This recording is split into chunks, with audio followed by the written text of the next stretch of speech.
What's up, guys? So we're gonna real quick talk a bit about stock images and copyright, and just general kind of like good practices when it comes to your designs and stuff like that.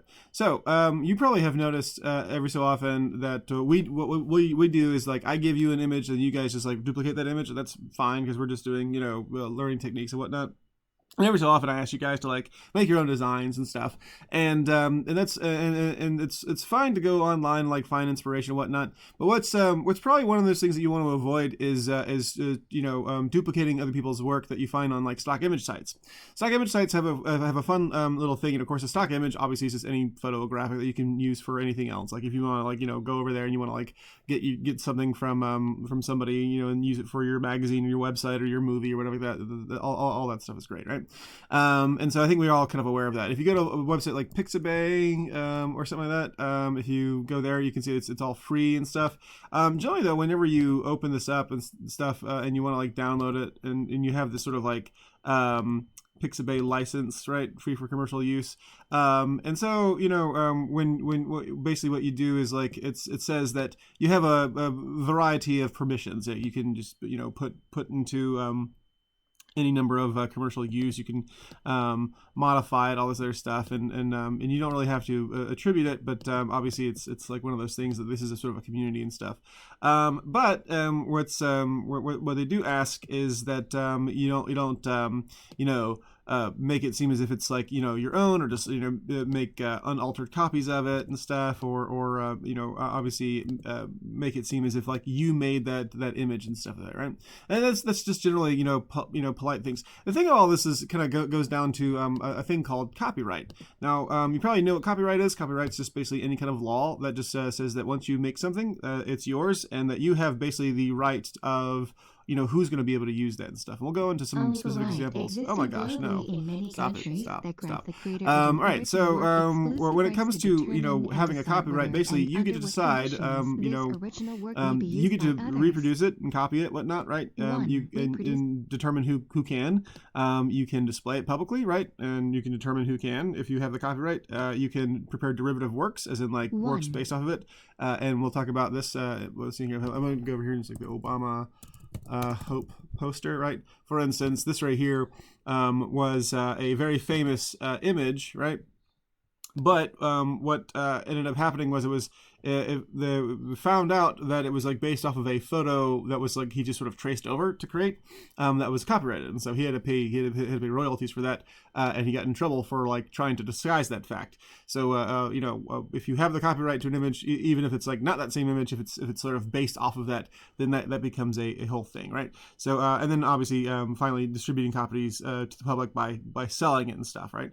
And so the thing about copyright law is that it varies from state to state, and it varies from a variety of things. And the thing is, you tend to be able to use it. Let me just real quick skip over here to this term here called fair use. Fair use is basically just a doctrine or belief that you can take some copyrighted material and you can use it without their permission, to criticize it or to report it, or you can use it to teach or for research without any sort of payment. So if it doesn't fall under fair use, and fair use tends to be like, if you go to YouTube and you see people who put like movie clips up and stuff like those horrible Watch Mojo things, they can just like play just long clips of these movies, but they put in enough like commentary and enough just kind of pap filler in it to kind of have this be considered fair use and stuff like that, right?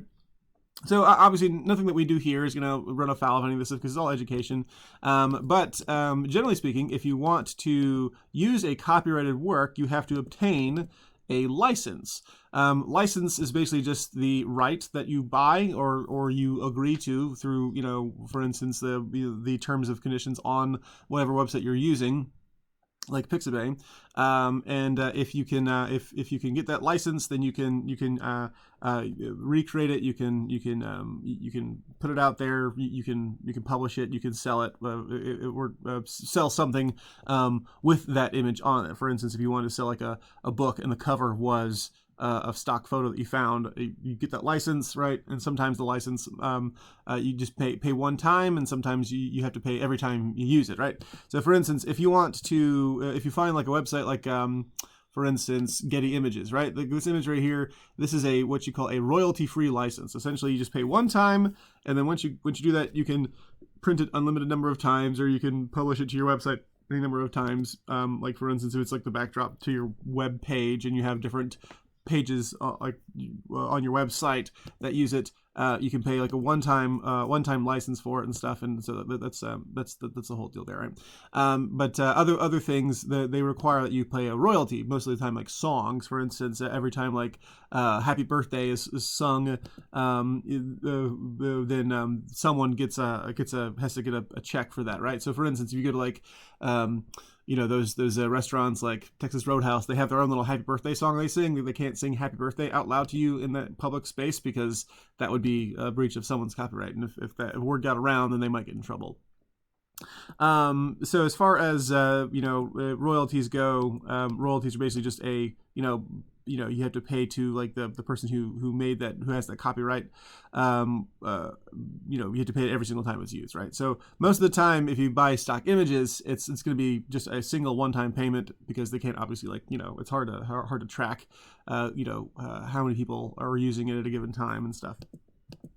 As far as things like the public domain is basically just a term that is used for things that exist outside of copyright. So for instance, when you do like fan art of like your video games or your favorite Marvel character, that's a breach of copyright if you're going to publish that online. Now, they don't tend to come down on that, because it's for them at least it's usually free advertisement, but every so often they do, right? And we'll go into some examples here. But for instance, if you want to do like a fan art of or your own little drawing of Long John Silver, obviously you're not copying somebody else's work, then you can do that all you want, because no one really owns the copyright of that. Scheherazade, the narrator to 1001 Arabian Nights, Cowardly Lion, all the characters from Wizard of Oz and stuff. That's why they make so many different sort of versions of Wizard of Oz and stuff. Octobriana, I don't know who that is, and then Felix the Cat, all these little tall tales and fairy tale stories and stuff. Humpty Dumpty. There's no copyright held for all those. Is why you could probably see a bunch of versions of all these fairy tales that kind of get made. A lot of Charles Dickens. I think Charles Dickens is outside of that, but yeah. So all these different these are a variety of characters here. There was a case in some daycare somewhere where they painted Mickey Mouse on the wall. It was a little small little daycare somewhere, and they basically just said, hey, we want to put Mickey Mouse and Goofy and Donald Duck on the wall, and Disney came down and said, no, you cannot decorate your business with our copyrighted characters. That's not okay, right? As far as fan art goes, I mean, yes, it's one of those things that you are not legally allowed to do this. However, most of the time they don't come down on that, because it's going to cost them some goodwill with their fans. And if you start suing everybody who makes fan art of your work, and even sells prints of your work, because people sell fan art all the time. If you ever go on to any kind of like comic convention or anime convention, you'll see people selling fan art of these different copyrighted works just boldly, right? And I mean, they are in violation of copyright law, but for the most part, the people don't come down on them, because they feel like it would cost them more in terms of goodwill from the fans and in terms of legal fees than it would if they just because it's not necessarily a big chunk of their business being taken out. Every so often it does kind of come down. There's a case of let me just real quick find this case of Harry Potter. Let me see if I it's fine. So Harry Potter had a neat case where it was basically like there was a fan in the early 2000s who made an encyclopedia. He basically made a wiki of the Harry Potter lexicon, right? Essentially, it was a free site, and J.K. Rowling actually said that she used it every so often, for references for her books.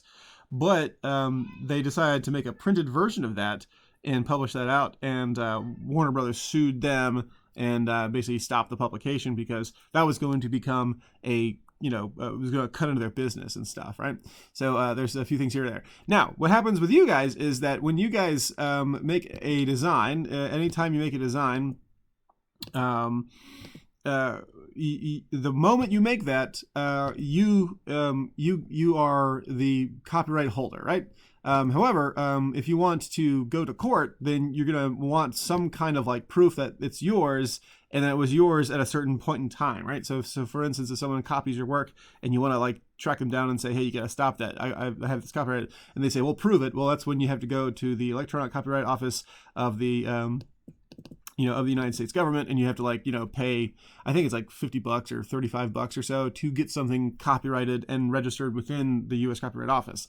And depending on, for instance, like if you do stuff like music on SoundCloud, right? If you do music on SoundCloud and you have the song that you made, right? That even if it uses a beat that somebody else did, if you have like, if you ask them permission, they have their permission to use it, and then you rap over it or whatever, and then you get a CD baby and have them, okay, we'll put it on Spotify or put it on SoundCloud or whatever it is. So like that's your stuff. No matter how old you are, if you're 15 and you've created your own little song, that's your thing. You've copyrighted that thing, right? And if someone copies that, then they're in violation of the law.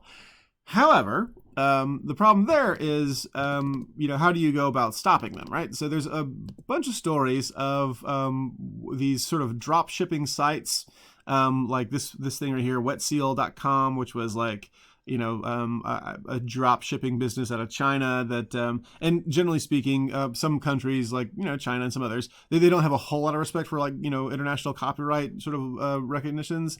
And so what they'll do is they'll just find art they like, and then they'll slap it onto a t-shirt or some of that. And this was just like this sort of screen printed on here. Here's another one. Zara is a pretty bad one here too. And this was kind of interesting. Disney got this, but again, they probably outsourced this. Probably Disney Co. didn't actually do this, but yeah, this happens every so often with these small creators. And again, for instance, Alice in Wonderland is not Disney's character. I want to say that's a, I don't think it's in the public domain, but they have their own little art design that they made. But they just took this little art that this one small artist made. What's this small artist going to do to talk to Disney, right? Disney's this massive international like billion-dollar corporation, and if they're going to take them to court, then it would cost just an insane amount of money. So it's really kind of hard. So what you do is you try to get people to spread that word out and stuff, and see if like the bad press might be able to persuade them from using your copyrighted work. So just want to kind of keep that in mind. Now, when it comes to design, if you're going to sell somebody a design, if you're going to present something, some kind of design to somebody that they ask you to make, I want you to make me a logo, or I want you to make me a design for my website or an advertisement, and I want it to be like a vector art, whatever like that. And you go and you find something, and you don't necessarily trace it, but it's like it's very close. What ends up happening is it ends up obviously causing you some problems, because people will say like, well, hey, that's not your art, that's not your design, that's my design, some of that. But it also puts your company at risk. So for instance, there was let's think here. I'm going to find this. Look up here. Ford Firewatch ad. Okay, so Firewatch was a video game that was made, I want to say, for Steam, right? And they had this beautiful vector art that they made, right? And so someone made this, and then one day, the people who made that ad find a Ford advertisement. All right, so here's this here. So Ford decides to take this Firewatch thing, this beautiful like vector art this person made for the video game, and they just started to slap it onto their ad. Now, was the Ford Motor Company responsible for this ad? Probably not. They probably hired an advertising agency or like a marketing agency to make this ad. And again, $1 billion. I don't know like how much, like Ford market cap. Let's think here. What are they? They're let's think here. They're pretty big. Let's think Ford market worth. Ford net worth. Okay. Okay, so $143 billion. Goodness me, right? So they're a multi-billion-dollar company, like, you know, in the nine figures, right? So again, they probably have ads going on all over the place, and they probably just like, you know, but this is obviously a bad look, because, you know, this is one of those things, right? So these companies, they just go over, and so now, because this advertising agency, this marketing agency, decided to use someone else's art for this advertisement for Ford, and Ford didn't bother to check because, you know, there's so many hours in the day. And I'm not saying they're wholly innocent, obviously, you know, because they want to make sure that they're protected, but they're the business that they got from this advertising agency put them in a weird spot, right? So not only when you know, copyright breaches happen, do you put yourself at risk for, you know, lawsuit, but you also put your client at risk for bad press or lawsuit, things like that. Just in general, my thoughts are, if it's a thing that's being asked of you to make your own design, make your own design, you know, even if it's not as good as you would like it to be, if it's not like coming out in your head, like the image in your head's not coming quite out onto the digital canvas there, I would ask that you just give even if like you take a photo that you find off of Pixabay, and you trace off part of that, and then you add your own thing to it later on.